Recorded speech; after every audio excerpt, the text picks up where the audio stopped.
Haleluya, puji nama Tuhan. Shalom. Shalom. Yang di atas shalom. Shalom. Haleluya, puji nama Tuhan. Saya percaya bersukacita di hari ini, amin. Yang bersukacita mari kita berikan kemuliaan buat Tuhan Yesus. Haleluya. Saya mengucapkan selamat datang buat kita semua.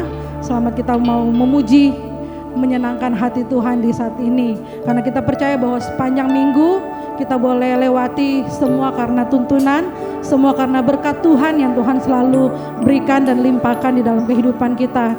Kita percaya bahwa ketika kita datang di tempat ini tidak sama ketika nanti kita akan pulang. Karena kita percaya bahwa kasih pertolongan, kasih Kristus menyertai setiap kehidupan kita. Mari siapkan hatimu untuk menyembah Tuhan.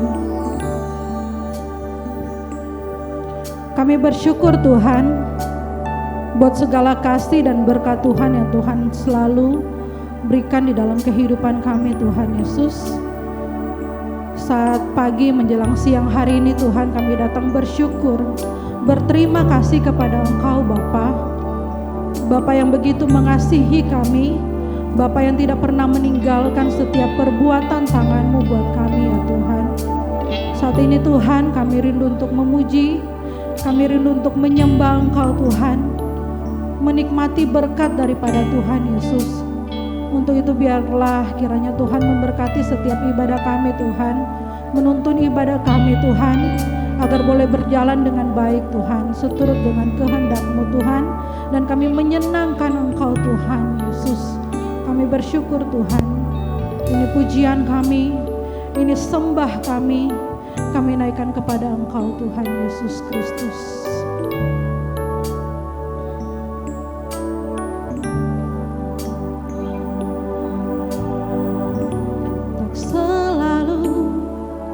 Tuhan menjawab doa, namun Dia beri yang terbaik di waktu yang tepat. Izinkanlah Tuhan untuk bekerja, yang mustahil menjadi mungkin oleh karena percaya.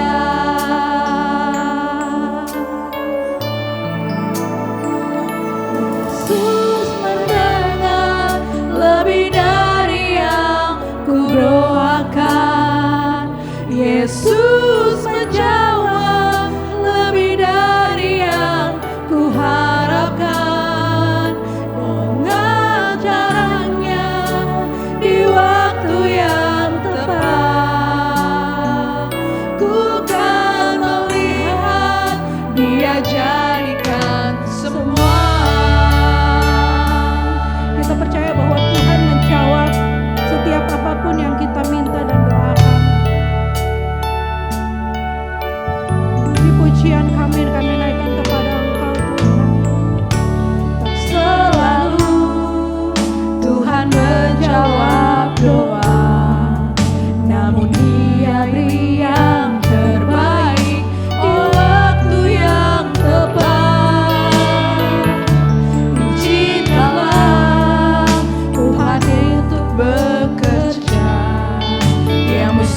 pujian kami, ini sembah kami yang kami naikkan hanya kepada Engkau Tuhan Bapa.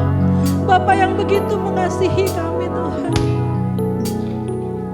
Yesus mendengar lebih dari yang ku doakan.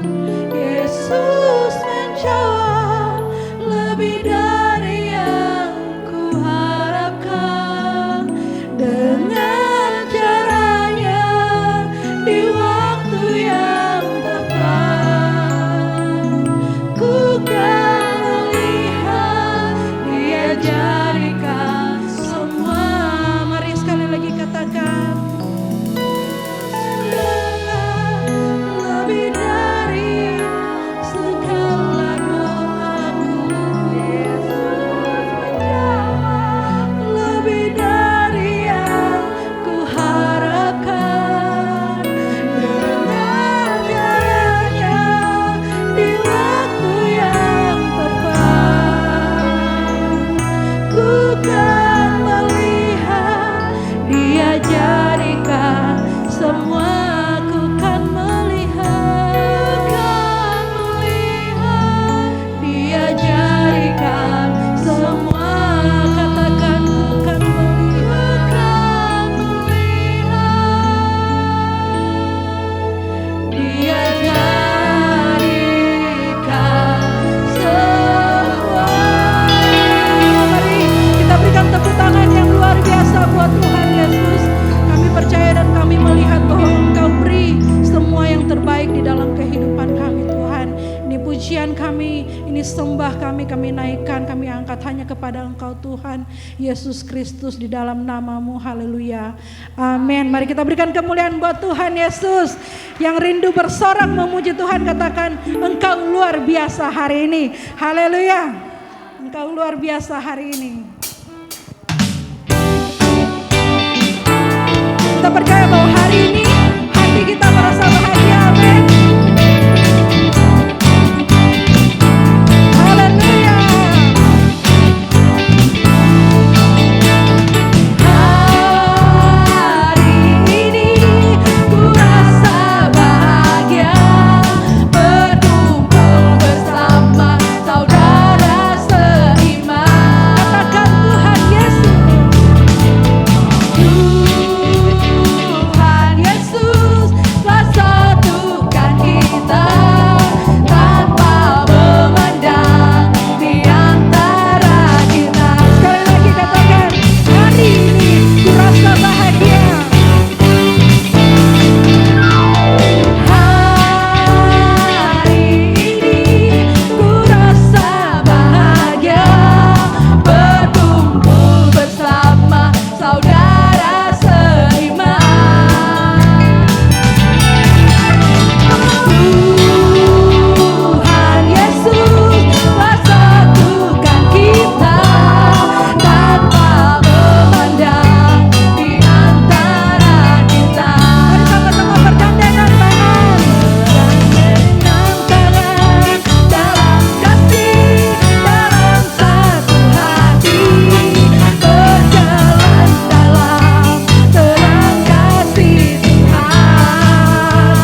Shalom.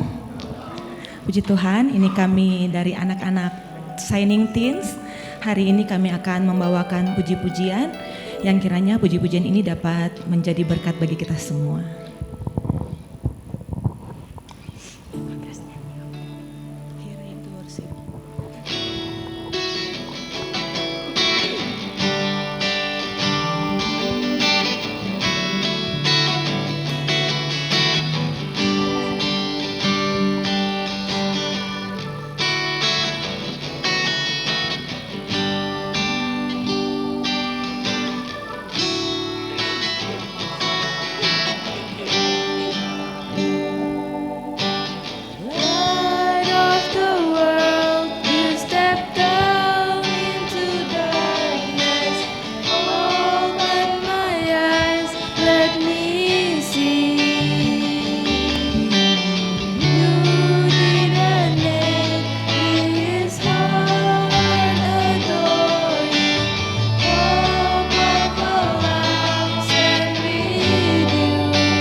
Puji Tuhan, terima kasih. Minta kesediaan Bapak Gembala untuk mendoakan anak-anak teens.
Tuhan Yesus memberkati pujian dari anak-anak teens. Dan saat ini kita akan siapkan hati kita untuk diberkati dengan kebenaran firman Tuhan.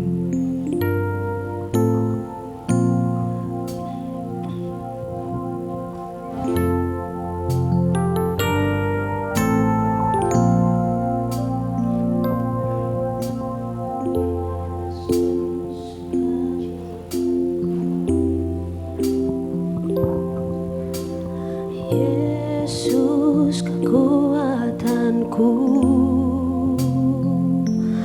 penolong dalam kesesakan,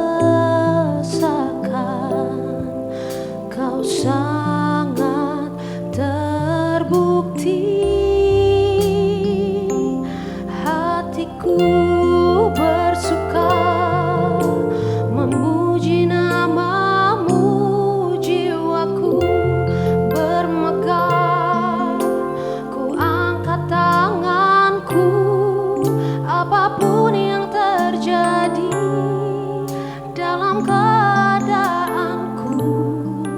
Sukacitaku hanya di dalam-Mu.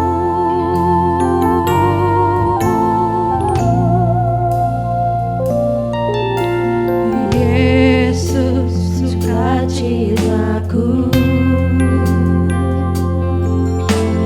Yesus kekuatanku, penolong dalam kesesakan, Kau sangat terbukti.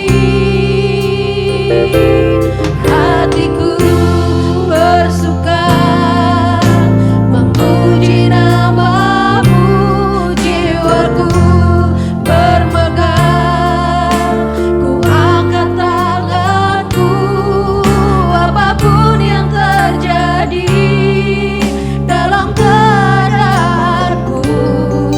Sukacitaku hanya di dalam-Mu. Mari kembali kita naikkan pujian ini, katakan, Yesus sukacitaku, Yesus kekuatanku. Yesus sukacitaku, Yesus kekuatanku, penolong dalam kesesakan, Kau sangat terbukti. Hatiku bersuka memuji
Kami bersukacita, Engkau setia, setia melindungi, setia menjaga, setia menyertai. Terima kasih untuk seluruh kesetiaan kebaikan Tuhan. Kami rindu mendengar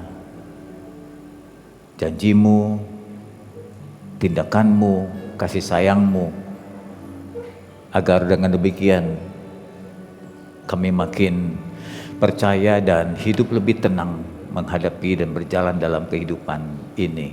Tolong Roh Kudus buat kami mengerti apa yang kami dengar dari firman-Mu ini. Dalam nama Tuhan Yesus kami berdoa. Amin.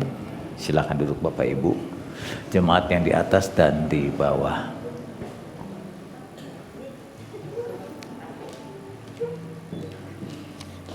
Hari ini tema firman Tuhan adalah kita berharga di mata Tuhan.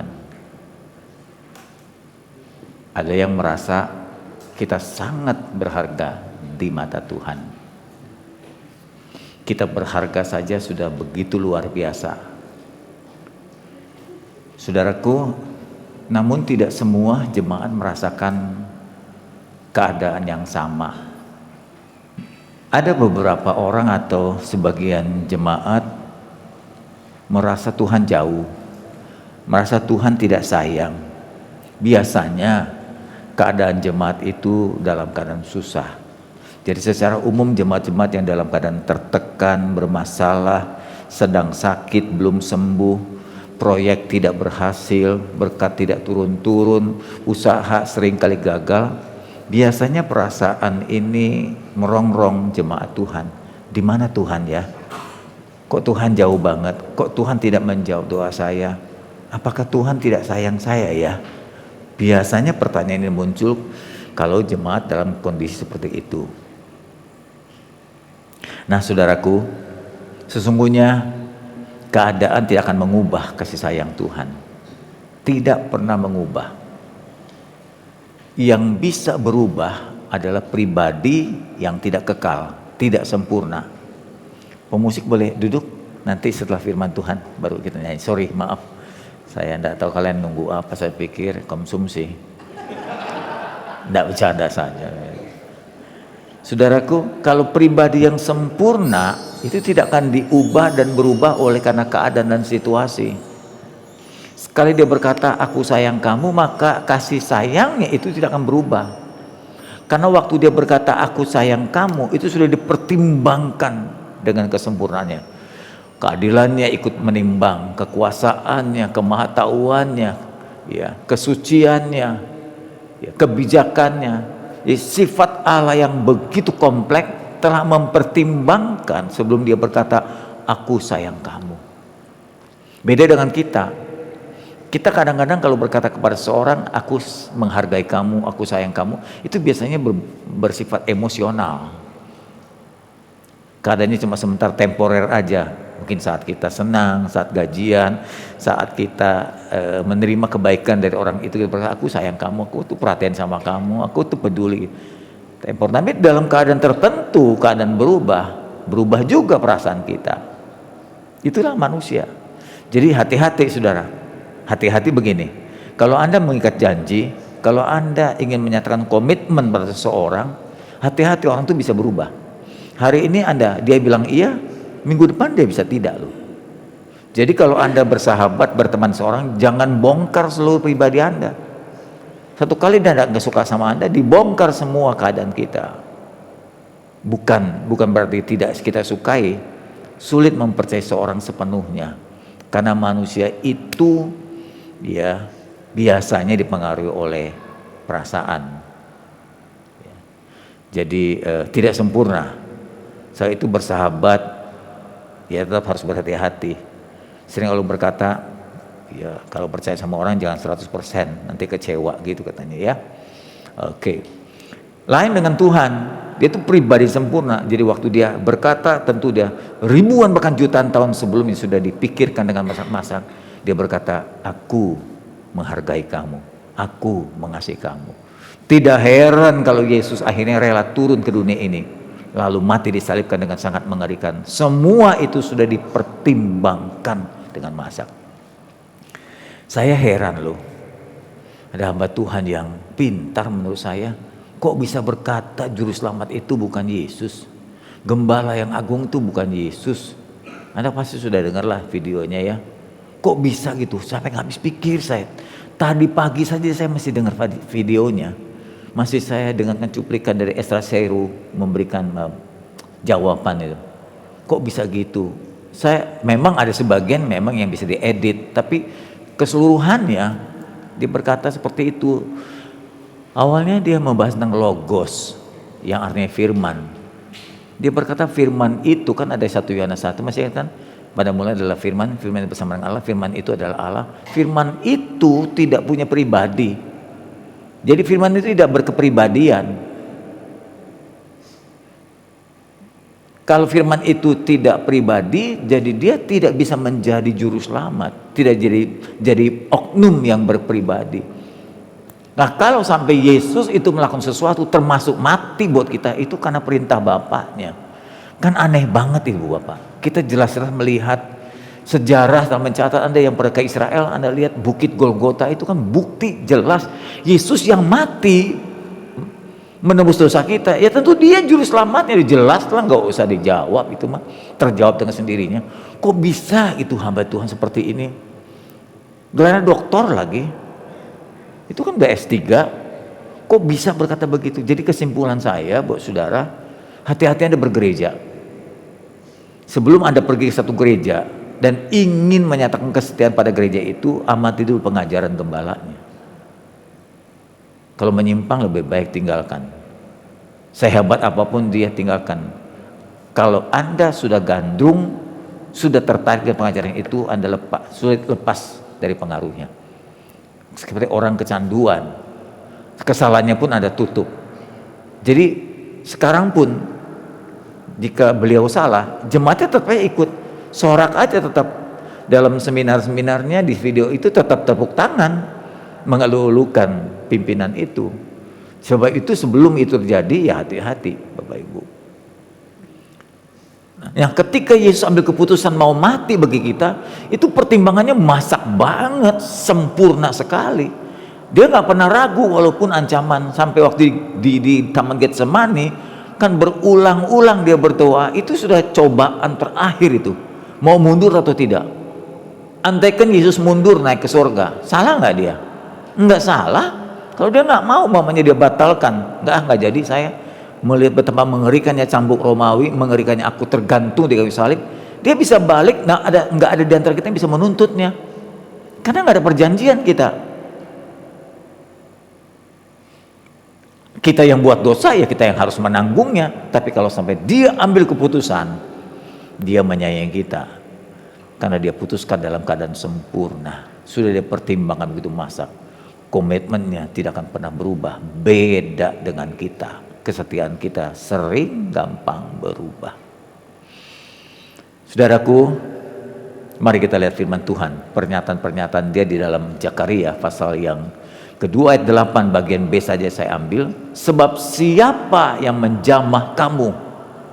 Dulu perkataan ini sejajar waktu Allah memberikan berkat kepada Abraham. Allah berkata, siapa yang mengutuki kamu akan kukutuk dia. Siapa yang memberkati kamu akan kuberkati dia. Nah, kalimatnya ya sama aja. Siapa yang menjamah kamu, berarti dia menjamah biji mataku sendiri. Itu kan luar biasa Bapak Ibu. Dengan kalimat ini Anda tahu betapa berharganya Anda itu di mata Tuhan. Dan saudara kita, termasuk saya, kalau ini termasuk saya, kita semua ini biji matanya Tuhan. Tidak akan Tuhan biarkan kita dijamah. Jadi kalau kita rusak, mata Tuhan ikut rusak. Kalimatnya sangat tegas, siapa yang menjamah kamu, berarti dia menjamah biji mataku. Makanya jarang orang Kristen kesurupan. Setan takut dengan orang Kristen, dia nggak bakal bikin rusak orang Kristen. Menggoda iya, tapi merusak, membuat kita kesurupan. Nggak sembarangan, dia bilang, yuk jamah anakku, kamu berurusan denganku, kata Tuhan. Kalimat yang sama dalam Mazmur 17 ayat 8, peliharalah aku ya Tuhan, sama seperti biji matamu sendiri. Sembunyikan aku, lindungi aku dalam naungan sayapmu.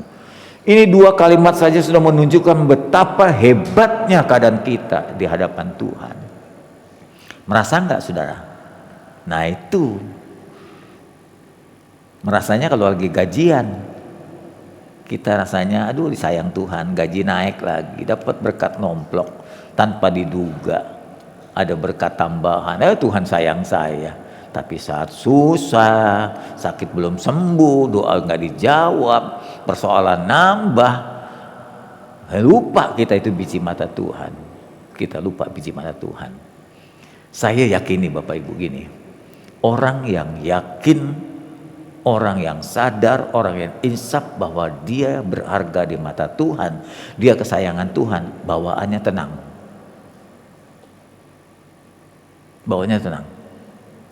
Allah berkata, aku bapakmu, engkau sebut aku Abba ya Bapa. Biasanya tenang bawaan kita. Maaf ya, jangankan hidup, mau menjelang mati pun saat kita akan hembuskan nafas, bawaannya tenang. Kalau Anda insaf, kalau Anda sadar, saudara itu disayang Tuhan. Nah orang-orang yang gak insaf bahwa dia disayang Tuhan, pasti kelojotan, kayak bola bekel. Nggak tenang hidupnya, selalu gelisah, galau terus.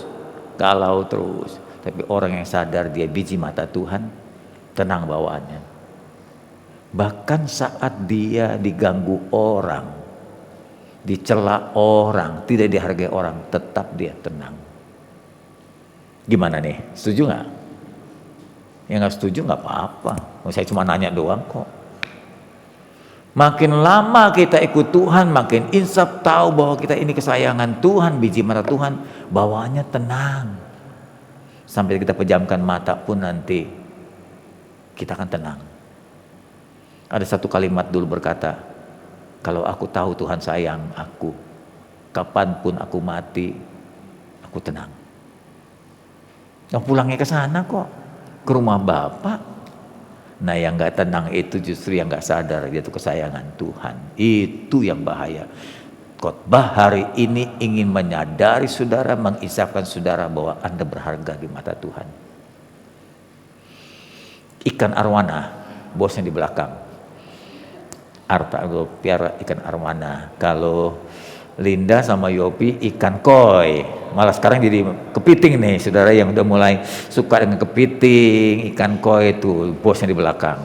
Mau bikin kolam, mau membesarkan kepiting ada di belakang. Jangan lupa ya promosi ya. Arwana ini kan ikan mahal. Dulu mama saya waktu muda cerita, mama kan dari Mampawa. Saya sudah ke Mampawa 1 kali. Mama tinggal rumahnya di belakang ada sungai. Kalimantan rata-rata banyak sungai. Saya udah ke Kalimantan, Banjarmasin, Samarinda, sungai gede-gede. Di belakang itu banyak ikan arwana. Nah saya mau cerita tentang arwana, soal penghargaan. Ikan arwana ini 1 kali dimiliki seorang bapak. Ikan arwana ini memiliki sertifikat. Terus bapaknya berkata gini, coba kamu belajar untuk bisa tahu apakah engkau dihargai itu tidak. Nih ikan arwana, bawa dalam kantong plastik, dikasih oksigen, bawa ke tetangga sebelah, tanyakan dia berani bayar berapa ini ikan arwana. Dibawa ke tetangga sebelah, tetangga bilang kenapaan ini, nggak ngerti dia. Goban, cuma goban ditawar ikan arwana ini oleh tetangganya. Pulang dia lapor papanya, Pak ditawar goban Pak. Oke, jangan tersinggung, ditawar goban marah-marah. Karena orang bilang gila lo, ikan mahal gini goban gitu. Enggak bisa gitu, orang namanya nawar. Coba sekarang bawa ke pasar, bapaknya bilang. Kantong plastik yang sama bawa ke pasar, tawarkan sama tukang ikan di pasar. Tanya dia berani bayar berapa. Anda tahu ketika ditawarkan ke pasar cuma berani 100.000, tetangga 50.000, di pasar 50.000. Pulang dia lapor bapaknya lagi, Pak cuma ditawar 100.000.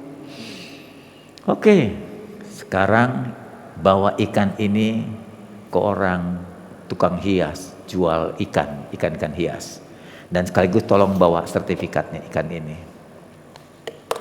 Tanya dia berapa dia berani bayar. Anaknya bawa lagi ikan arwana itu dengan sertifikatnya, ditunjukkan kepada pedagang ikan hias. Terus dia langsung ngomong, wah ikan ini, boleh nggak saya bayar 100 juta? Kok beda ya? Ya beda lah. Tetangga nggak tahu ikan arwana.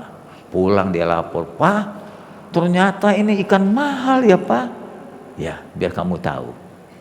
Kesimpulannya, orang yang tidak memahami ikan ini pasti tidak menghargai dengan baik. Tetangga mana tahu ikan arwana. Tukang di pasar taunya ikan air tawar, air laut, saudara. Dia pikir sama dengan ikan biasa. Tapi ketika sampai ke tukang hias ikan, penjual ikan hias, dia bilang ini ikan mahal. Apalagi waktu dilihat sertifikatnya, wah sudah beberapa kali memenangkan perlombaan. Orang yang mengerti ikan arwana pasti menghargai dengan mahal. Dan Tuhan mengerti Anda, Dia menghargai Anda dengan mahal. Orang lain mungkin gak menghargai Anda. Bahkan perbuatanmu yang terbaik sekalipun seringkali gak dihargai orang, gak dipuji orang. Jangan sakit hati, jangan kecewa. Ketika tetangga itu menawarkan engkau cuma goban, udah pulang aja. Kenapa sakit hati? Orang namanya tawar, kan gak maksa. Tapi ketika engkau jatuh ke tangan Tuhan, Dia tahu betul engkau sangat berharga. Dia bayar engkau dengan nyawanya. Sadar gak itu? Anda sangat berharga di mata Tuhan. Jangan jadi kecil hati. Jangan kecewa dengan kehidupan ini. Jangan hidup gak bisa pesimis banget. Badan maaf jadi kurus gitu. Kayak Arta dong tuh, kayak Yuni tuh. Kayak Aili ya sama Robin. Makin sehat, makin sehat. Semangatlah hidup, Anda berharga di mata Tuhan. Kalau engkau jatuh di tangan orang yang bisa menghargaimu, engkau sangat bernilai. Engkau adalah jatuh di tangan Tuhan.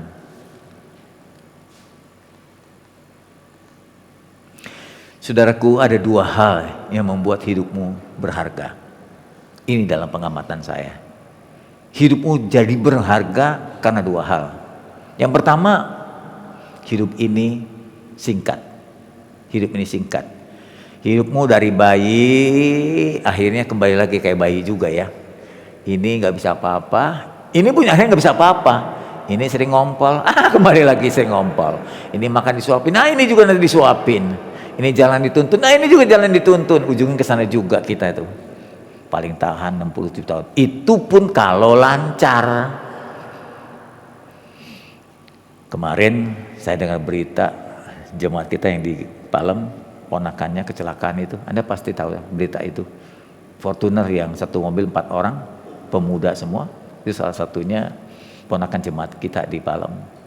Nggak tahu, saya belum jelas dengan beritanya, tapi itu jatuh hajar trotoar, guling itu. Dari 4 mati 3. Yang hidup justru supir, bukan supir yang nyetir itu. Itu keempat teman itu besok itu mau berangkat, satu ke Shanghai, itu yang ponakan itu yang ke Shanghai, ponakan jemaat kita mau Shanghai itu dikirim bapaknya. Yang 3 mau keluar negeri yang lain. Mereka bikin pertemuan terakhir, mau pisah, besok mau berangkat keluar masing-masing, nanti ketemu lagi setelah lulus. Bukan pergi ke luar negeri, malah pulang ke akhirat. Siapa yang sangka? Nggak sampai di usia lanjut. Ko Asun bersyukur, Aceh bersyukur, Pak Kris 70-an ini udah hampir sampai nih. Artinya ujungnya udah sampai. Banyak anak-anak muda belum sampai udah turun di jalan. Saya 65, udah bersyukur juga menuju usia senja. Bersyukur kita. Saya bersyukur tiap hari, saya syukuri Oma, mertua saya itu 86, Oma ya. Oma Cindy juga ya, Maria 84, beda 2 tahun. Jadi kakak kelas lah Oma ya. Bersyukur bisa mencapai usia sehat loh. Oma cuma masalah kaki, kebanyakan orang masalah kaki sih. Sama mata, pencaharian. Ada pencaharian tambah. Ya kalau nggak mata kaki, kalau nggak mata kaki gitu ya. Ibu bapak, kalau syukur-syukur bisa mencapai ini. Tapi ini pun disingkat. Ini singkat 70. Dulu Adam 960. Sekarang tinggal 70. Aduh, hilang 900 tahun. Itu ya. Dulu malah rencana semula nggak mati mestinya, karena dosa lah yang membuat akhir kita berhenti dalam perjalanan yang singkat. Makin lama makin singkat, 70-80 tahun. Itu poin pertama. Yang membuat hidupmu berharga karena hidupmu itu singkat dan hanya sekali. Waduh, jadi artinya langka. Hidupmu langka karena sekali dan singkat. Kalau berkali-kali mendingan. Kekristenan tidak mengenal reinkarnasi. Ini pun disinggung oleh pendeta tadi. Dan Yesus menjelma menjadi manusia itu tidak ada dalam konsep Kristen, itu konsep kafir. Ternyata bukan begitu yang dimaksud. Bukan reinkarnasi, tapi inkarnasi itu ada dalam Alkitab. Allah firman menjadi manusia itu inkarnasi, bukan reinkarnasi. Bedanya inkarnasi dari Allah menjadi manusia. Nah, itu termasuk inkarnasi. Tapi reinkarnasi, mati, hidup, mati lagi, hidup lagi, mati itu. Tumimbal lahir dalam bahasa Sanskerta. Itu nggak ada dalam konsep Kristen. Yesus yang inkarnasi cuma satu-satunya dia. Cuma dia, kita enggak. Allah firman yang berpribadi. Firman itu berpribadi. Firman itu punya perasaan. Firman itu punya kehendak. Firman itu punya kemauan. Itu pribadi. Firman bukan cuma logos atau kalimat saja. Firman Tuhan bukan perkataan-perkataan Alkitab ini yang gak ada perasaannya. Bukan. Firman itu, walaupun Yohanes mengatakan pada mulai firman, belum jadi manusia bernama Yesus, tetap berpribadi dia. Ibu bapak, sekali lagi, hidup ini cuma sekali. Kalau sekali gimana? Ya nggak terulang. Kalau sekali gimana? Ambil kesempatan sebaik mungkin. Dan singkat, nggak lama.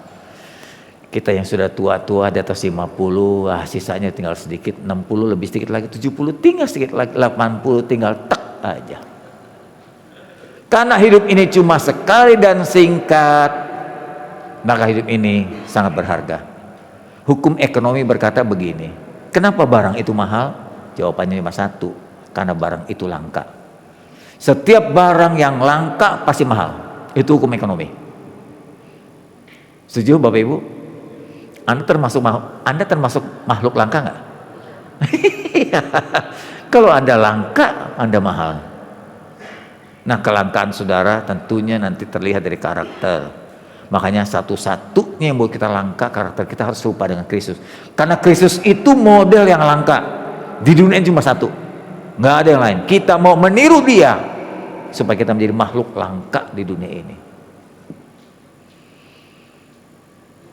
Makin langka barang, makin mahal barang tersebut. Kadang-kadang nggak disertai mutu, karena susah dicari itu barang jadi mahal. Ya. Hidupmu juga langka. Sudah sekali cuma ada satu dan singkat. Waduh, langka banget, berharga. Hidupmu sangat berharga. Ya. Karena langkanya hidup ini dan cuma sekali, maka hidup kita itu harus dihargai. Ambil kesempatan hidup ini sebaik mungkin, tidak akan terulang lagi. Saya cuma berpikir, saya belum ke sana. Saya mungkin mengira-ngira orang yang sudah pulang ke akhirat banyak yang nyesel loh. Dia mau balik lagi kemari. Anda tahu kenapa? Karena waktu di sana ditanya Tuhan, kamu bikin apa saja dalam hidup? Aku beri kesempatan kamu 70 tahun. Aku beri kesempatan kamu 60 tahun. Udah buat ini belum? Tuhan tanya satu persatu. Belum. Aduh Tuhan, balikin lagi dong. Gak bisa. Hidup cuma sekali. Aku sudah tuliskan itu di Ibrani. Hidup cuma sekali. Sesudah itu datang penghakiman. Aku sudah beritahukan itu berulang-ulang. Dan melalui hamba-hambaku dari mimbar gereja diulang-ulang. Hidup cuma sekali dan singkat. Untuk apa menyesal? Tapi itulah keadaannya. Banyak orang yang sudah berpulang ke akhirat menyesal, dia ingin pulang kembali ke dunia ini. Sementara saudara masih ada di bumi ini, belum pulang. Jangan alami hal yang sama, menyesal seperti mereka yang telah berpulang. Ada yang menyesal karena banyak dosanya, nggak tertebus. Ada yang menyesal karena belum berbuat apa-apa atau belum berbuat banyak dalam hidup, sehingga menghadap Tuhan jadi malu.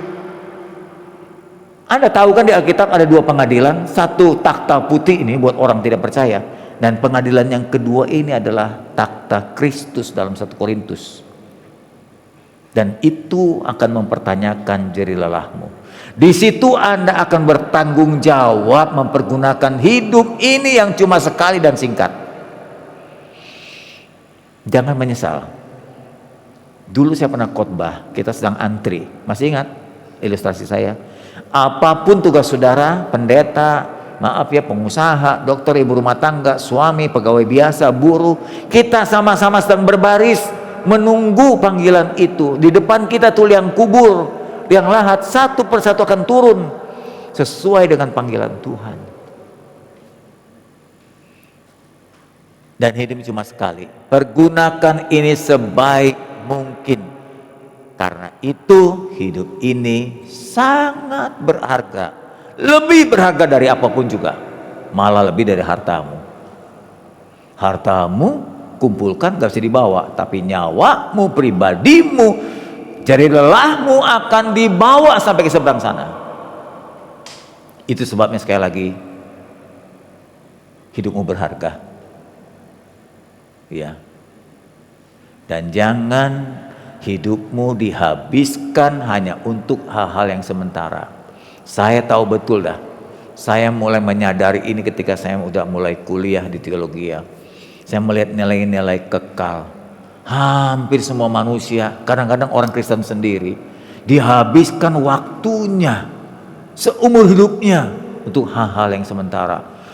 Maaf, dia belajar ini, belajar itu, kumpul kekayaan, kumpul ini, beli ini, investasi ini. Mati ditinggal. Tuh kan sayang. Saya kan udah ngomong, pakai manfaatkan hidup ini untuk kekalan. Saya nggak melarang, nggak pernah juga mengatakan dosa mengumpulkan harta. Enggak, tapi bijaksanalah. Saya pernah berikan ilustrasi kepada saudara, kalau Anda mendayung perahu, jangan cuma dayung kanan, perahu memutar, hidup memutar. Kalau engkau dayung kanan terus sekuat tenagamu, perahu itu akan begini, nggak sampai tujuan. Dayung perahu gimana? Kanan sekali, kiri sekali, kanan sekali, kiri sekali, baru sampai pada tujuan. Kita nggak melarang Anda mencari nafkah, kita nggak melarang Anda mengumpulkan harta. Justru kadang-kadang gereja membutuhkan harta Anda. Seperti hari ini saya umumkan, sound system kita mesti dibongkar. Sound system kita yang daduk-daduk gitu sudah ditinjau oleh 2-3 orang ahli musik. Hari ini saya panggil Rianto lagi untuk cek terakhir, betul nggak saya harus diganti. Setelah kita hitung biayanya 120 juta, 180. Nah kalau jemaat nggak punya uang, gimana saya nyumbang? Yang punya uang saja belum tentu mau nyumbang, apalagi nggak punya uang. Maka uang juga dibutuhkan. Saya nggak larang itu, silakan. Tapi hidup harus seimbang. Selain kita mengumpulkan yang sementara untuk memperoleh hidup yang singkat ini, mulai kumpulkan untuk yang kekal. Satu kali nanti malam sebelum tidur, tanyakan sama diri, kalau aku pulang nanti, aku bawa apa? Aku bawa apa? Karena rumahku ku tinggal, mobilku ku tinggal, deposito ku tinggal, perhiasan ku tinggal, bahkan istri dan suami pun ku tinggal. Jadi apa yang kita bawa nanti? Jangan habiskan hidupmu yang singkat dan sekali ini hanya untuk hal-hal yang sementara dan yang akan kau tinggalkan. Mulai bekalilah. Kalau sekarang masih ada, masih insaf, mulai bekali. Berapa lagi ya? Tidak tahu. Mungkin 5 tahun, mungkin 10 tahun, mungkin 20 tahun lagi Anda masih bisa hidup. Nah ini kesempatan terakhir. Anda bekali dengan harta yang abadi, dengan harta yang kekal. Nanti di ujung dari khotbah saya akan saya tampilkan beberapa contoh bekal itu. Yang kedua, apa sih yang membuat hidupmu itu berharga? Nah tentu jawabannya karena Allah menghargai engkau lebih dari apapun juga. Jadi berharga hidupmu. Tadi yang pertama, hidupmu berharga karena cuma sekali dan singkat. Jadi langka hidupmu ini. Ibu bapak, hidup ini singkat. Itu yang membuat kita berharga. Yang kedua, saya cuma ingatkan ulang-ulang sengaja supaya Anda insaf gitu loh. Allah tuh mengasihi Anda.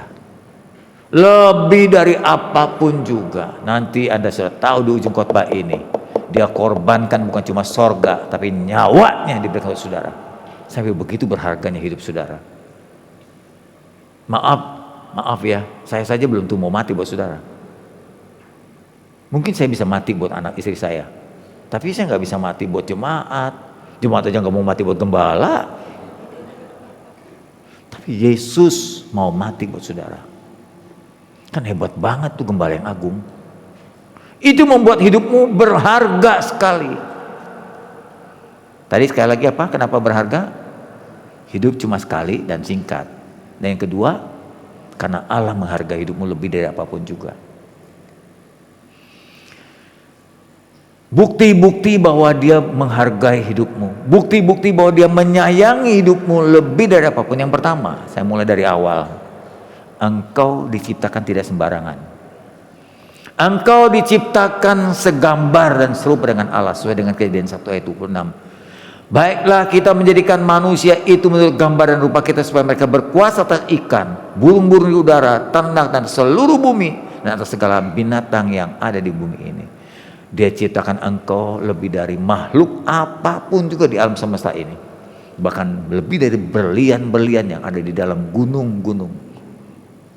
Engkau lebih berharga, sebab tidak pernah ada kalimat Alkitab mengatakan Yesus mati buat berlian yang ada, emas dan perak. Tapi dia mati buat saudara. Itu poin pertama, bukti bahwa dia menghargai. Yang kedua, ini hebat-hebat banget nih kalimatnya. Betapa engkau berharga di matanya, Tuhan terlibat ketika engkau mulai terbentuk dalam rahim ibumu sendiri. Ketika sel telur dan sel sperma bertemu dan terjadi pembuahan, Allah sudah terlibat untuk membentuk dirimu. Dia memberi kehidupan dan terus perkembangan dalam rahim ibumu sendiri. Semua termasuk saya, Allah terlibat sesuai dengan firman-Nya. Sebab engkaulah ya Tuhan yang membentuk buah pinggangku. Ini kan sebuah ilustrasi. Menenun aku dalam kandungan ibuku. Aku bersyukur kepadamu oleh kejadianku yang sangat ajaib dan dahsyat itu. Ajaib yang kau buat Tuhan, jiwaku benar-benar menyadarinya. Tulang-tulangku tidak terlindung. Tulang kan gunanya untuk melindungi paru-paru, jantung dan semuanya. Tapi buat Tuhan gak terlindung, semua terbuka, tidak ada yang tersembunyi. Dan aku direkam di bagian bumi yang paling bawah. Matamu Tuhan melihat aku, bukan saat lahir, sebelum jadi anak sudah Tuhan tahu itu. Dia lihat, dia terus ikuti perkembangan pertumbuhanmu dalam rahim ibu kita. Dan dalam kitabmu luar biasa, ini kekal. Semuanya tertulis dalam hari-hari yang akan dibentuk dan kita lalui sebelum ada satupun daripadanya. Betapa hebatnya Tuhan terlibat saat kita terbentuk. Mungkin kita nggak sadari ini. Nah, kita memang nggak tahu kok.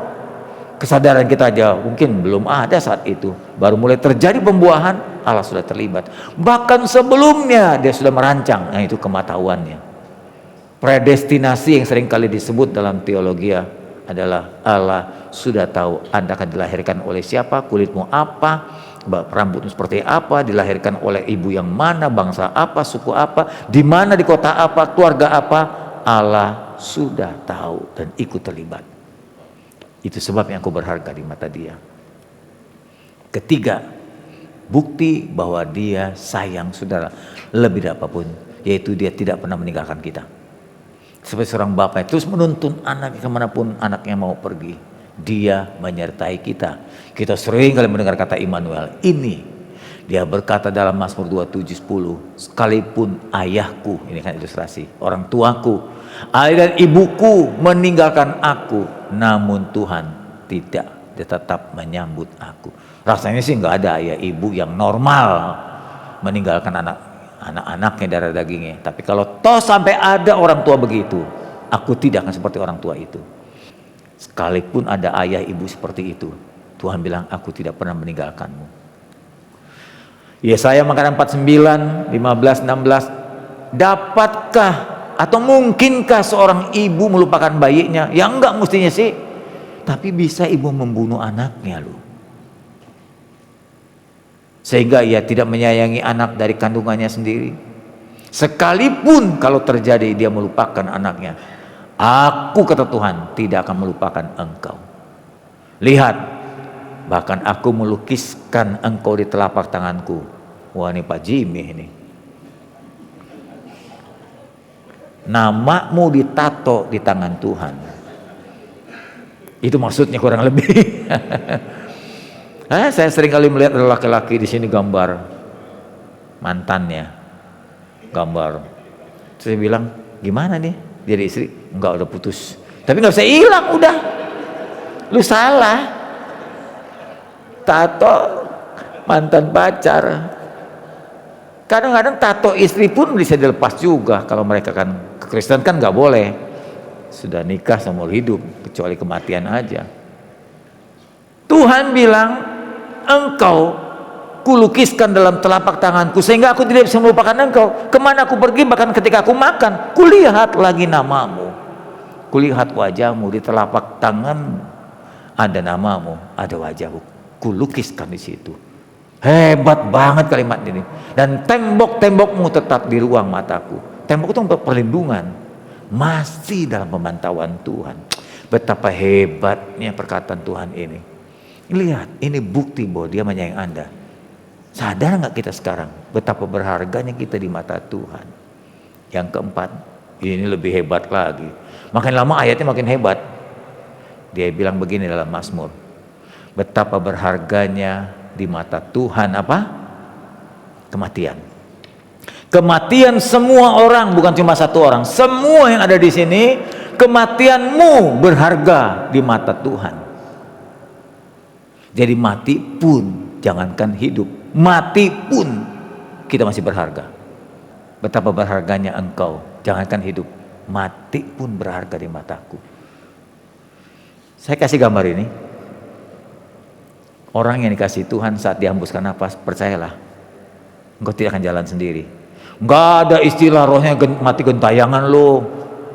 Ketiga masih di pintu, keempat di jendela, kelima kejepit, keenam teriak dia. Nanti hari ke-100 ke jalanan, 101 ketabrak mobil lagi, mati berulang-ulang. Enggak gitu, omong kosong. Orang Kristen kan 40 hari dulu, enggak. Di dalam Lukas mengatakan, Yesus berkata kepada seorang penjahat yang bertobat, hari ini juga engkau bersama aku di Firdaus. Tidak ditinggalkan. Kusambut engkau orang-orang kukasihi. Makanya aku kasih gambar ini. Ketika seorang ngembuskan nafas, dari tubuhnya keluar arwah, malaikat telah menunggumu untuk menjemput engkau, mari anakku pulang. Saya suka tanya pada Anda untuk menguji, kalau malaikat maut datang nanti, engkau tersenyum atau terkejut? Kadang terkejut, kadang tersenyum. Tersenyum, kejut lagi, kejut lagi. Itu berarti separuh siap. Orang yang sudah siap dan tahu dia berharga, ketika malaikat maut datang, dia berkata, hai anakku, aku malaikat maut utusan Tuhan membawa kamu pulang. Aduh Tuhan, udah lama saya tunggu. Frustasi gue sama sebelah nih. Frustasi ini saya hidup sama sebelah, atau sebelahnya? Istrinya. Udah lama gue tunggu-tunggu. Kan gue bunuh diri gak boleh. Minta mati duluan kan gak boleh. Malaikat maut datang. Untung banget. Amin, bapak-bapak. Ketika malaikat maut, kita bersuka. Bukan karena bosan sama sebelah. Bukan. Karena kita tahu kita berharga di mata dia. Kita dicintai dia. Tempat sudah disediakan di sana. Ini semua bukti-bukti bahwa dia sangat menghargai engkau. Cinta dan sayang banget. Yang lebih hebat lagi terakhir, dia mati loh ganti kita. Maaf ya tadi kalau saya berkata saya nggak bisa mati buat jemaat. Iyalah mikirlah, kalau saya mati buat saudara, gembalakan jemaat siapa? Yang jagain anak saya siapa? Ya jaga istri saya siapa? Gitu. Tapi Tuhan mau mati buat saudara. Sadarkah saudara akan hal ini? Apa sih yang kau buat bagi Tuhan? Kalau sampai Tuhan berbuat begini, sampai A, B, C, D, E, 5 poin hebat-hebat semua. Yang terakhir dia bilang, betapa besarnya kasih Allah akan dunia itu Anda, kita semua, sehingga dia berikan anak tunggal cuma satu-satunya. Dulu mama saya punya anak 10, nggak ada yang dikasih orang. Pernah ada beberapa orang minta, mama pernah cerita, mama bilang nggak pernah dikasih.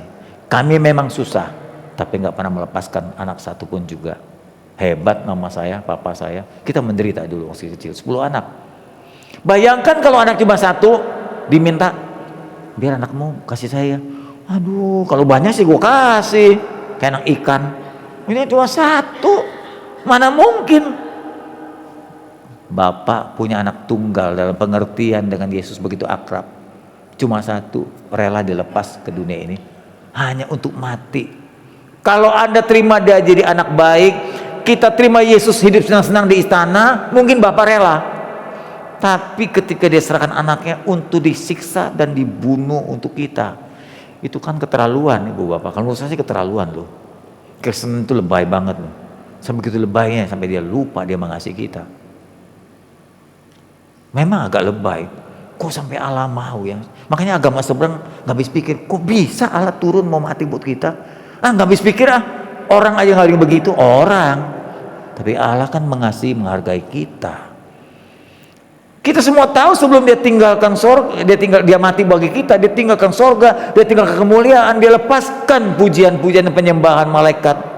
Dia jadi manusia sederhana, lahirnya saja di kandang, hidupnya sederhana, keluarga miskin. Yusuf, Maria, saya udah ke rumahnya, nggak ketemu. Tinggal di dalam goa, hidup sederhana banget, miskin.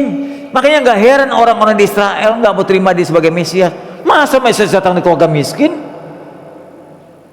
Kadang-kadang saya berpikir orang Farisi dan orang Yahudi masih wajar loh, manusiawi kalau menolak Yesus. Artinya menolak dengan ragu, bertanya, apa sih mungkin masa Mesias datang dari keluarga miskin? Kan biasanya orang datang dari keluarga ngetop kan. Cenderung manusia begitu, lihat latar belakang. Bangsawan bukan, orang hebat bukan, keturunan dari siapa dia. Begitu. Yusuf, Maria tukang kayu, orang biasa. Dan Yesus rela lahir dalam keadaan seperti itu demi kita. Matinya pun mengerikan, rela demi kita. Apa yang kurang lagi kalau dia menyatakan aku menyayangi engkau, aku menghargai engkau. Kedua, kita pulang agak telat dikit nggak apa-apa ya. Oke, Ibu Bapak, sikap diri orang yang berharga di matanya, sikap diri. Tadi saya udah dari awal berkata gini, orang yang tahu dia dihargai Tuhan, bawaannya apa tadi? Kue, konsumsi bawaannya ya? Hah? Oh, bawaannya tenang, kira bawa konsumsi. Kalau saya, maaf nih, sadar, saya anak Tuhan, saya lihat orang kaya banget lebih dari saya nggak iri. Saya nggak iri. Dia naik Lamborghini, nggak, biasa saja buat saya. Saya udah cobain beberapa kendaraan mewah, duduk biasa aja di jok empuk doang itu. Udah gitu doang, gak ada lebih. Duduk di Mercy pernah, Lamborghini sudah, Alphard sudah. Mobil apa lagi yang mahal? Baby Benz sudah, masih kereta sudah. Kereta cepat di Jepang sudah juga. Biasa aja.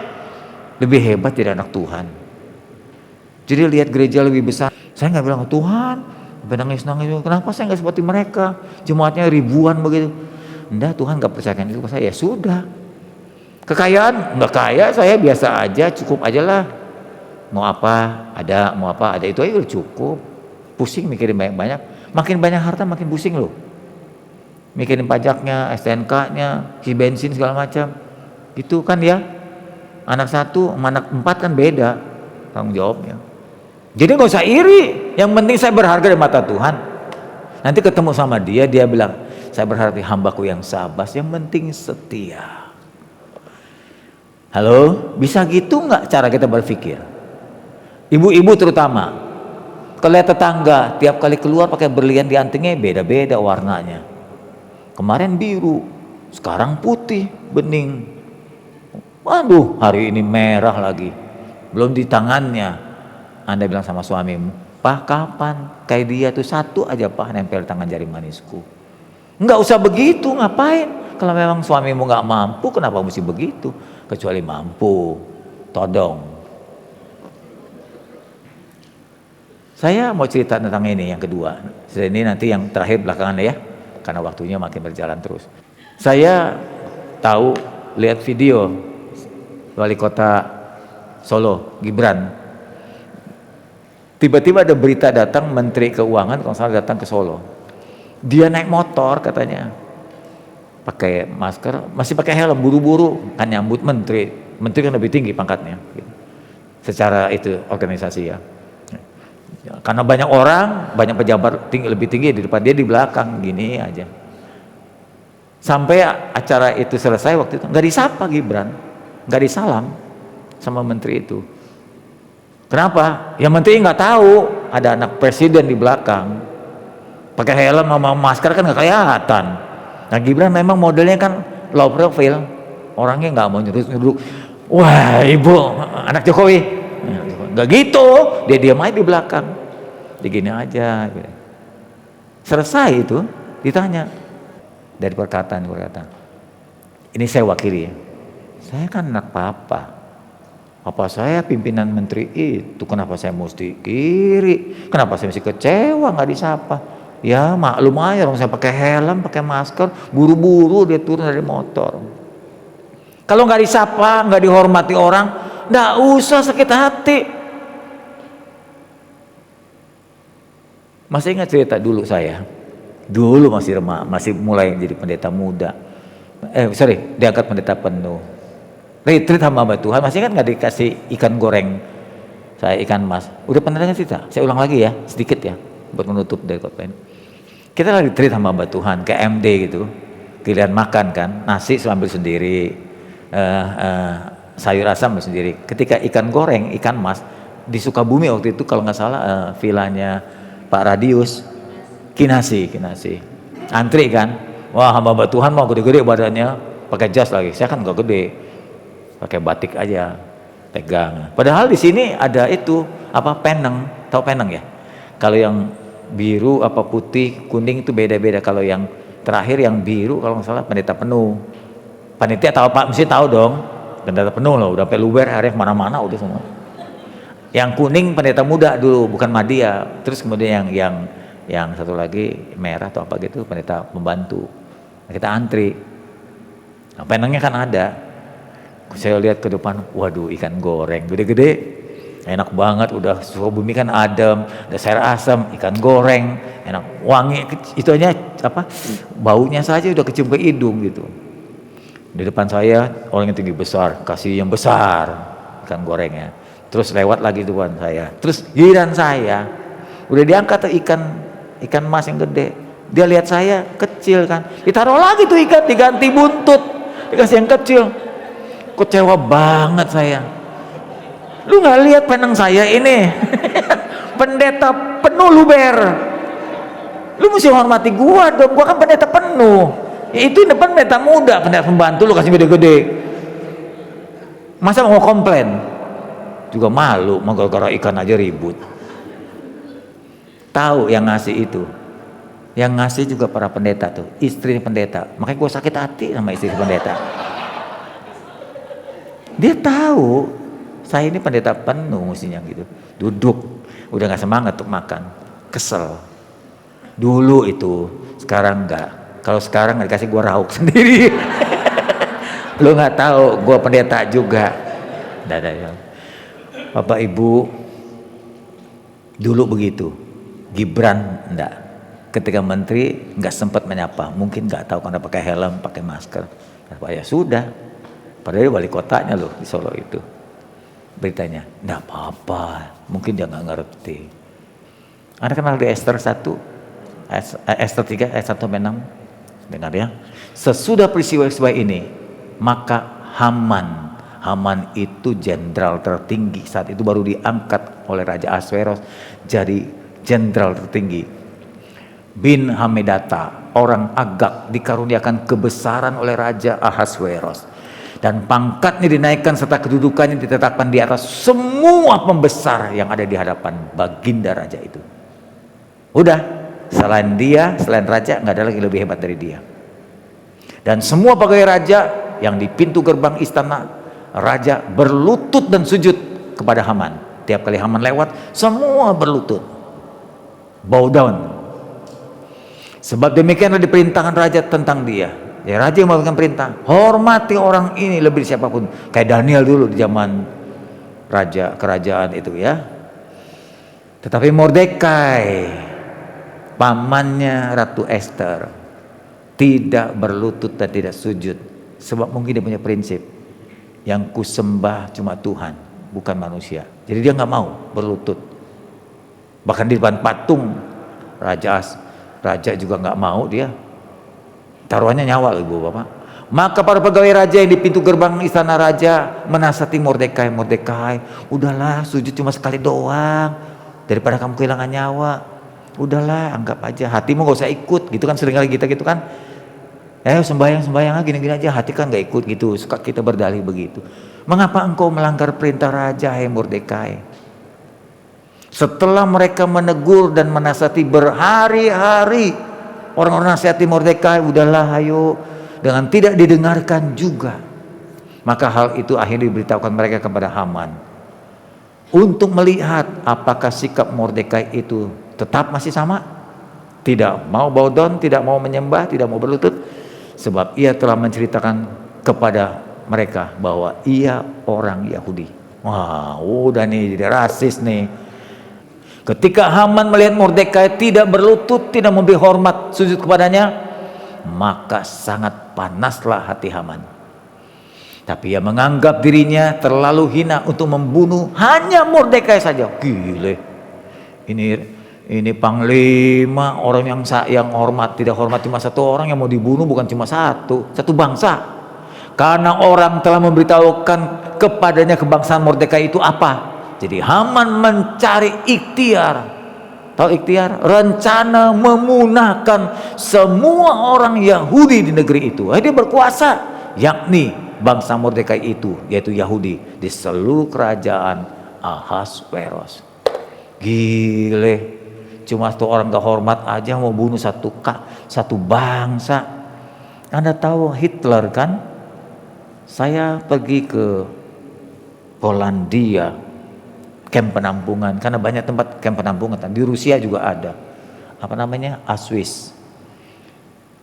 Lihat itu ruangan 2 lantai, itu isinya semua orang Yahudi. Lantainya nggak ada karpet, semen, dingin, suhunya di bawah -20 waktu itu menurut penjelasan. Mereka nggak kasih makan cukup sampai kurus-kurus gitu. Bajunya tipis karena ada peninggalan baju-baju ditaruh di etalase. Baju begitu mah tembus semua, jangankan baju kayak begini, mantel pun tembus. Nah, saya lihat lagi satu ruangan, rambut satu ruko itu rambut semua. Karena orang itu dibotakin rambutnya. Karena rambutnya dipakai buat mantel tentara Jerman itu supaya di musim dingin mereka kedinginan. Orang Yahudinya kedinginan. Akhirnya dikasih racun. Saya lihat kalengnya, saya lihat itunya racun itu berbentuk biru-biru bintik-bintik itu dimasukkan cairan terus keluar uap. Itu ditiupkan ke ruangan itu, mati sesak semua sampai mengeluarkan darah dari mulut dan hidung. Dibantai hanya karena Hitler tidak suka dengan orang Yahudi. Alasannya banyak lah. Ada cerita tentang kakek neneknya orang Yahudi, ia dihina orang Yahudi. Ada yang bilang karena iri dengan kekayaan orang Yahudi, Yahudi menguasai ekonomi. Hanya karena satu hal, dia membenci bukan satu orang, satu bangsa.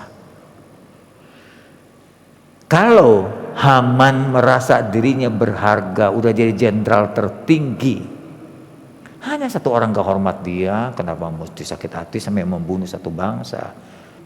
Anda dan saya anak raja, anak Allah. Ya, bawaannya mesti tenang. Orang hina kita, orang gak hormati kita, enggak apa-apa asal jangan Tuhan.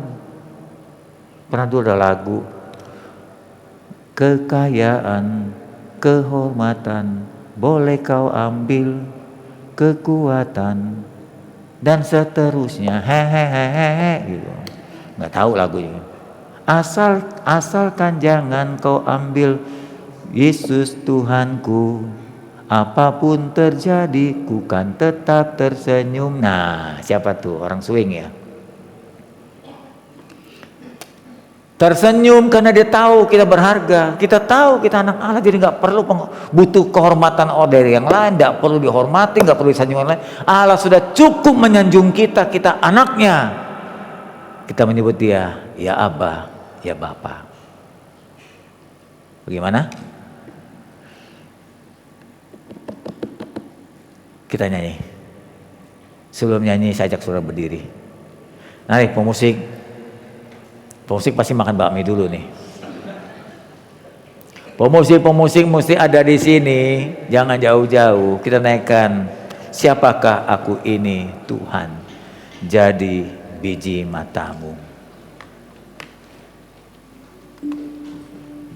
Refnya lagu dulu.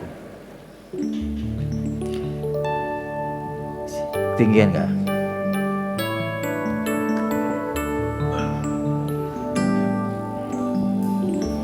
Siapakah aku ini Tuhan? Jadi biji matamu. Dengan apakah ku balas Tuhan selain puji dan sembah? Kasih setiamu, kasih setiamu yang ku rasakan lebih tinggi dari langit biru. Kebaikanmu yang tak kau nyatakan lebih dalam dari lautan. Berkatmu yang telah ku terima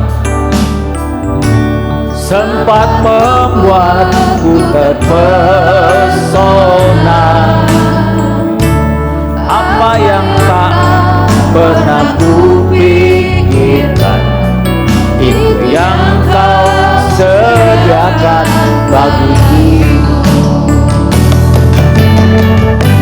Siapakah aku ini Tuhan? Jadi biji matamu. Dengan apakah ku balas Tuhan selain puji dan sembah? Pejamkan mata saudara di atas jemaat, di atas dan di bawah, sambil angkat tanganmu. Pejamkan matamu perlahan-lahan, tenangkan jiwamu, tenangkan hatimu. Angkat tanganmu dan coba rasakan Tuhan datang menghampirimu dan memelukmu. Coba rasakan Dia datang menghampirimu dan Dia memeluknya serta berkata, aku menyayangimu, aku menghargaimu, aku mencintaimu. Engkau lebih berharga dari apapun juga di dunia ini. Jangan jadi lemah, jangan jadi kecewa, jangan jadi minder, jangan jadi iri. Diriku lebih berharga dari harta apapun di dunia ini, dan itu kuberikan bagimu.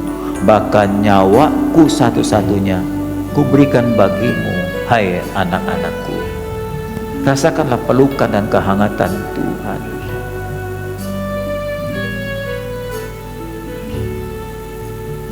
Dia sayang engkau, saudaraku. Dia cinta engkau lebih dari nyawanya sendiri. Dia cintai, hargai engkau lebih dari sorga dan hartanya sendiri.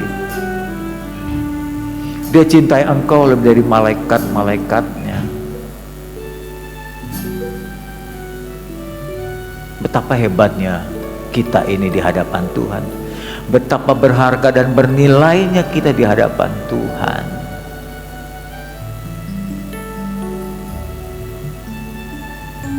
Tuhan,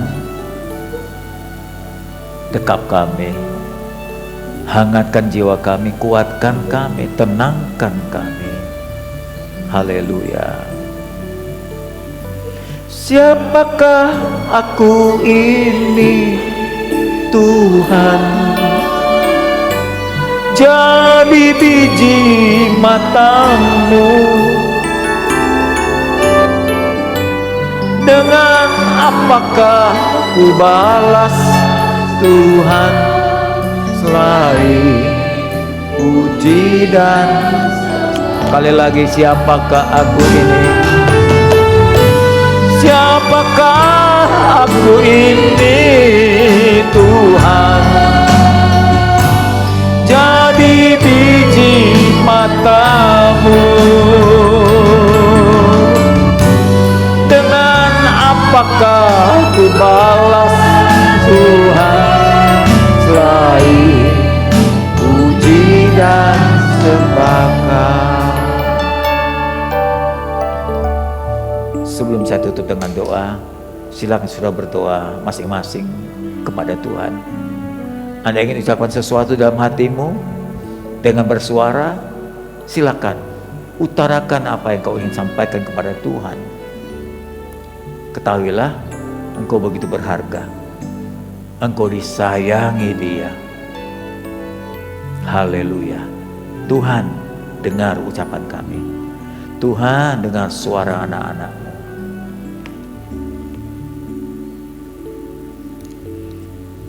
Pulang dari tempat ini, kami lebih percaya diri karena Kau menyayangi kami.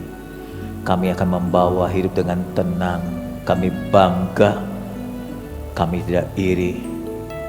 Kami tidak akan mudah kecewa sekalipun kami dalam kesusahan dan tekanan.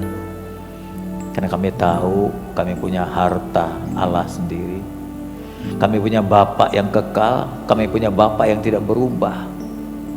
Bapak pemilik alam semesta ini, lebih dari pimpinan-pimpinan negara. Engkau Raja alam semesta adalah Bapa kami. Terima kasih Bapak Surgawi, Engkau telah berbicara pada siang ini. Teguhkan, kuatkan, mantapkan hidup kami. Dan kami hari ini, besok dan selanjutnya berjalan dengan menegakkan kepala, melewati kehidupan-kehidupan yang tidak mudah. Kami akan bangga berjalan bahkan di tengah-tengah kesusahan sekalipun, karena Allah tidak pernah meninggalkan kami. Engkau menyertai kami terus Tuhan. Engkau bersama kami. Walaupun Engkau tidak selalu menjanjikan hal-hal yang mudah dan gampang, tapi Engkau berjanji memberi kami jalan keluar, memberi kami kekuatan melewatinya. Terima kasih Tuhan. Sembuhkan kami yang sakit, kuatkan kami yang lemah, berikan kami solusi di tengah persoalan kami. Berkatilah jerih lelah kami supaya kami bisa mencukupkan diri kami. Roh Kudus, terima kasih. Dalam nama Yesus kami berdoa. Amin. Silahkan duduk Bapak Ibu. Puji Tuhan. Mari kita berikan tepuk tangan buat Tuhan Yesus. Haleluya. Bapak Ibu diberkati di siang hari ini. Amin, puji nama Tuhan. Terima kasih kepada Bapak Gembala yang boleh memberkati kami dengan kebenaran firman Tuhan. Tuhan Yesus memberkati. Dan saat ini kita akan memberikan persembahan. Saya mengundang petugas kolektor untuk bersiap. Kita akan memberikan persembahan.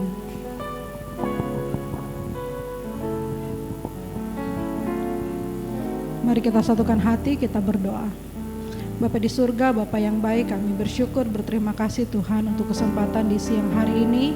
Kami boleh diberkati dengan kebenaran firman-Mu Tuhan. Kami bersyukur karena kami percaya bahwa Engkau Bapa yang begitu mengasihi kami Tuhan Yesus. Dan saat ini kami akan memberikan persembahan. Biar kiranya Tuhan Yesus memberkati persembahan kami yang akan nanti kami berikan. Memberkati di dalam nama Tuhan Yesus, memberkati seluruh sidang jemaat Tuhan dalam setiap pekerjaan usaha apapun itu Tuhan.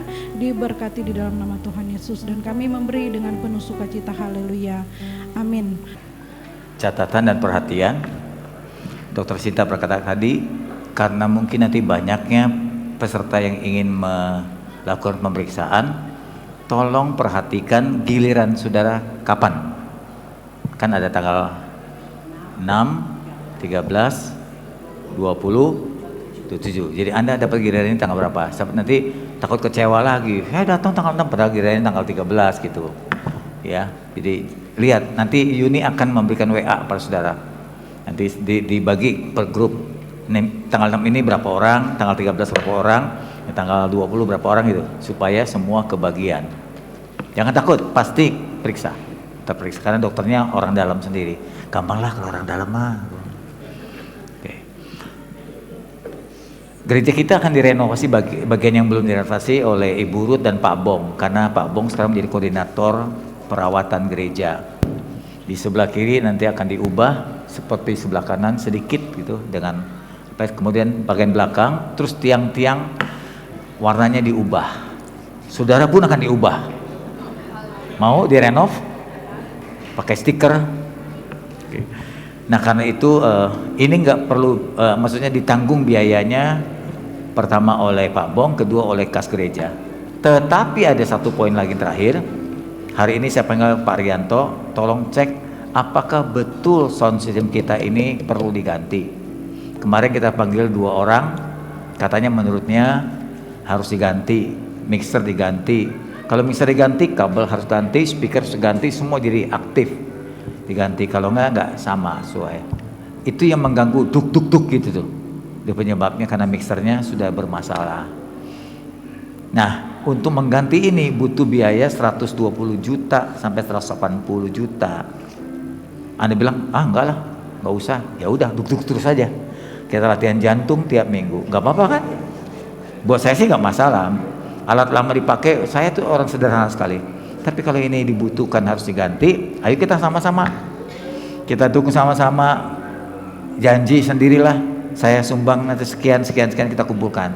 Nanti kekurangannya kas gereja akan coba bantu lagi. Makanya kas gereja itu dikumpulin. Nah sekali mendadak kayak begini nih Ibu Bapak, besar sekali biayanya. Ya jadi kalau berkata, kenapa sih kas gereja yang keluarin? Nah kayak begini nih, minimal mesti keluar minimal 50 jutaan kas gereja. Ya, minimal untuk biaya 180 juta ini. Saya sudah berdoa, katanya kata Roh Kudus, Tres yang jadi ketua panitia pengumpulan dana ini. Terus tinggal todong-todong ini teman kumpulin, kita berjanji sendiri untuk kita kumpulkan. Nanti kalau nanti Pak, tanggal 13 Agustus kan ulang tahun gereja. Kalau bisa sebelum ulang tahun alatnya udah ada. Ini udah didekor, bunga sudah diganti. Nah untuk itu saya bersedia ambil dulu barangnya. Kita talangi dulu, nanti kekurangannya dibayar saudara. Kekurangannya berapa? 180 juta. Nah, talanginya berapa? Nggak ada. Ditalangi dulu kas gereja. Kalau memang betul-betul membutuhkan, seminggu sebelumnya sudah dipasang, karena butuh penyesuaian.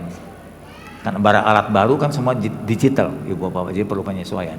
Jadi kalau bisa seminggu sudah mengadaptasi, barang sudah ada di gereja, dibeli dulu, nanti dibayarnya belakangan oleh kita sekalian. Setuju ya? Halo, setuju ya? Bagus, senang banget dengarnya. Roh Kudus juga senang. Ibu Bapak, satu lagi, kalau Allah mengasihi dirimu, tolong kasihi dirimu sendiri. Saya ulang lagi, kalau Allah mengasihi kita, tolong rawat diri dengan baik. Pemeriksaan nanti membuktikan bahwa Anda merawat diri atau tidak. Lihat tekanan darah saudara, kolesterol saudara, diabetes saudara, tolong rawat dengan baik kalau mau umur panjang ya. Mari kita bangkit berdiri, kita akhiri ibadah kita. Siapakah aku ini Tuhan? Siapakah aku ini Tuhan? Jadi biji matamu. Dengan apakah ku balas Tuhan selain puji dan sembahkan. Terima kasih untuk lancarnya ibadah pada hari ini.